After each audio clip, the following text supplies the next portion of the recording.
So in today's video, I have a time lapse of how I made this hurricane scene in Blender, and I'll just walk you through it and tell you what I did.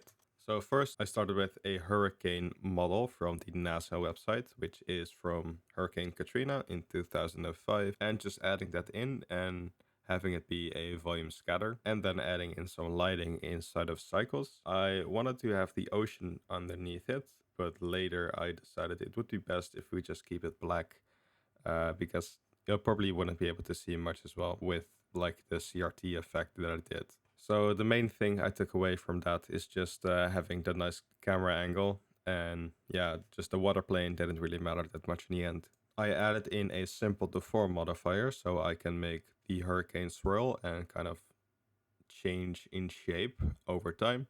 And then also, while I'm doing that, animating that, I also rotate the hurricane so you don't see it that much.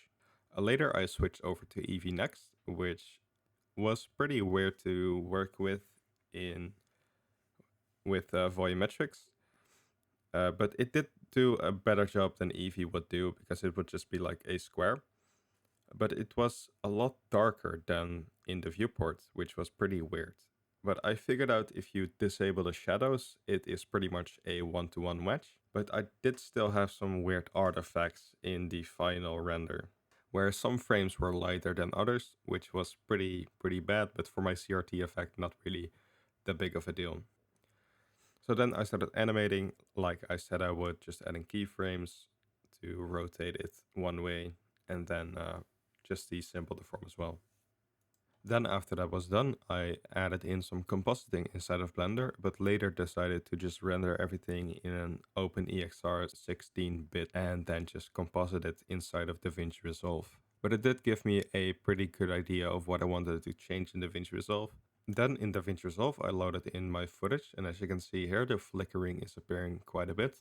There is a note for this that I think fixes this issue. But I didn't really care because I was going to add in a CRT effect anyway. So the first thing I did was add in an adjustment clip and then play with the levels, which I also did in Blender, so I knew pretty much what I was going for. And then I started searching for some nice overlays that I can put on top to make it look kind of like a drone shot. But first I just added in some grain to see how that looked, and later I kept it. I also added in some lens distortion to just make the outsides of the screens a little bit bigger.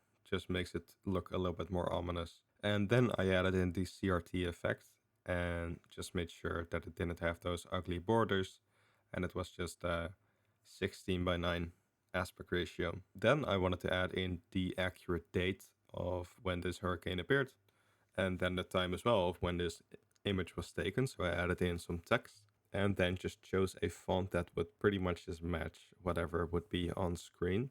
So something like Roboto looked pretty even and pretty formal, so I just chose that. I then put it under the CRT effect, which made it look a little bit more distorted and messed up.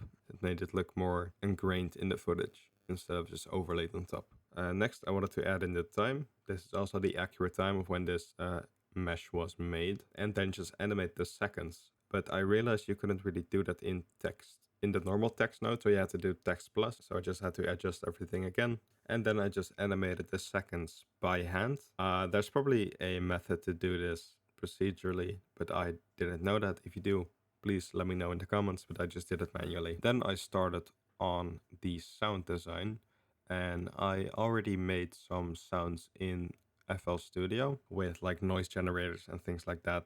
So I could just put them in there, and that just sounded really cool. The last thing I did was add in my logo at the top, kind of like a news source that is reporting on this massive hurricane. And then I just rendered it out at a really high quality, and that was pretty much it. So if you enjoyed, please leave a like and subscribe, and I'll see you in the next video. Goodbye.